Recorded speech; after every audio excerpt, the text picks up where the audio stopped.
Good morning! Today is my day off. Yes, at ngayon ay yun, bukas, ngayon at bukas ay day off ko. So, 2 days off.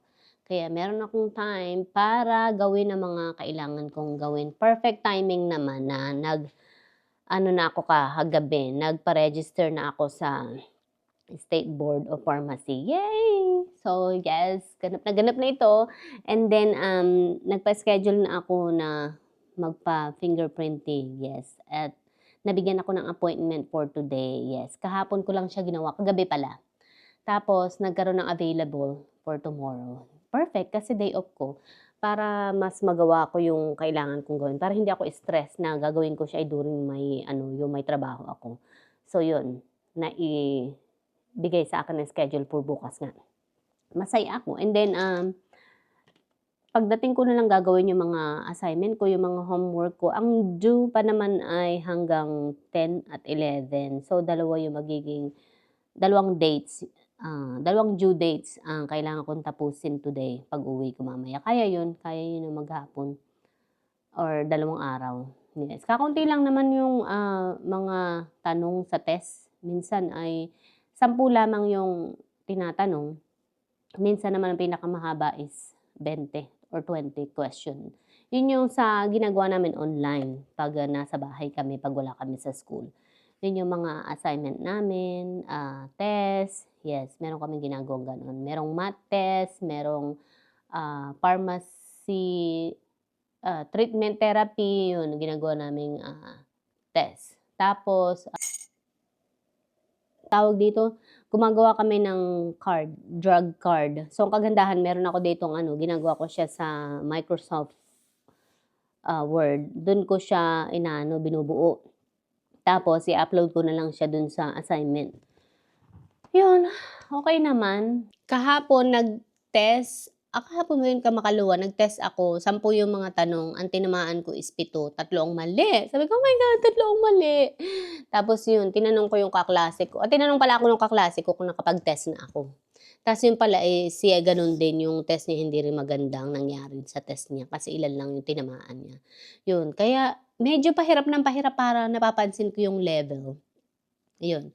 Kinakalma ko na lang yung sarili ko na actually yung math naman, sa totoo lang yung math ako nag-aalala pero the rest hindi ako nag-aalala kasi kaya kong magmemorya.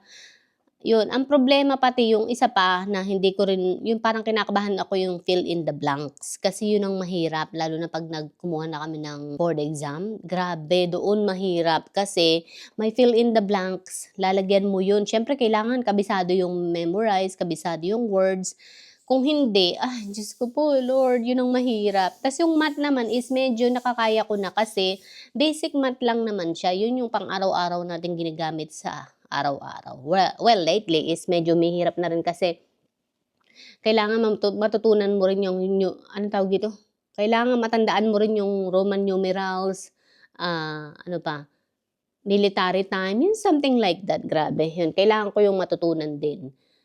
Or ma-recall sa utak ko. Kasi tanda ko pa naman ang Roman numerals, pero hindi ganoon parang baka mamaya limot ko na. Kaya magre-refresh tayo, manonood ako ng mga videos maya-maya. Or manood na rin ako ngayon habang naghahanda ako kasi mamaya pa naman yung appointment ko. 10:20 pa naman. Tsaka malapit lang siya dito sa amin. Yun ang pinili ko.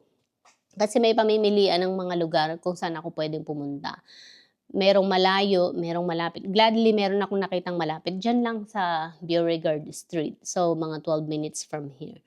Ayun. Tapos, 10:20 nga yung pinakang earliest na nandoon. Kaya yun ang pinili ko. Hindi sila morning person. Kasi 10:20 is very, late na ng umaga. But that's okay. At least, So, yun, maghahanda-handa na ako. Nagkakape ako ngayon. Yes. Tapos, nag-aalmusal. Well, hindi ako masyadong kumain ngayon kasi wala akong ganang kumain. Hindi ako gutom, kumbaga. So, manonood ako ng mga video ngayon. Yes. Habang naghahanda. Anyways, ang inaalala ko talaga, sana bigyan talaga kami ng,